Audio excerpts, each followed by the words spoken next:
60 KG तक का वजन है इस झटका डोरी पे लटक चुका है। तो इतनी मजबूत झटका डोरी है।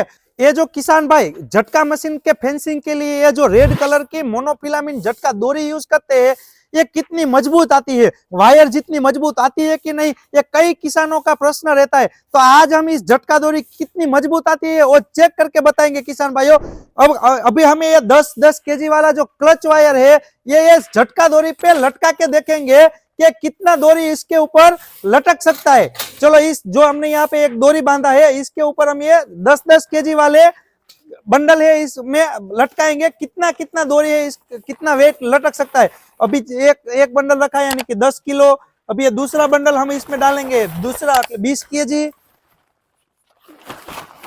ऐसे कितने बंडल कैपेसिटी ये डोरी है, कितना वेट उठा सकती है, उससे हम पता लगा सकते हैं कि ये झटका डोरी मजबूत है या नहीं।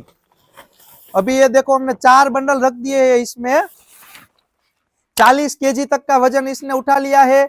ये 5वां बंडल आ गया है यानी कि 50 केजी तक का वजन आ गया है। अभी और एक बंडल हम रखने की ट्राई करते हैं कि भाई 60 केजी तक का वजन ले सकता है कि नहीं। तो ये देखिए किसान भाइयों 60 केजी तक का वजन है इस झटका डोरी पे लटक चुका है। तो इतनी मजबूत झटका डोरी है, अगर आप ये वायर की जगह पे ये झटका डोरी लगाएंगे तो सालों साल तक टिकने वाली झटका डोरी है, फुल मजबूत। तो जिन भी किसान भाइयों को ये झटका डोरी अपने खेत के फेंसिंग के लिए चाहिए तो आज इस ग्रोवेक्स नेटवर्क का कंपनी का नीचे दिए गए नंबर पे कॉल कीजिए और अपने खेत पे लिए भी ऐसी मजबूत झटका डोरी मंगवा लीजिए किसान भाइयों।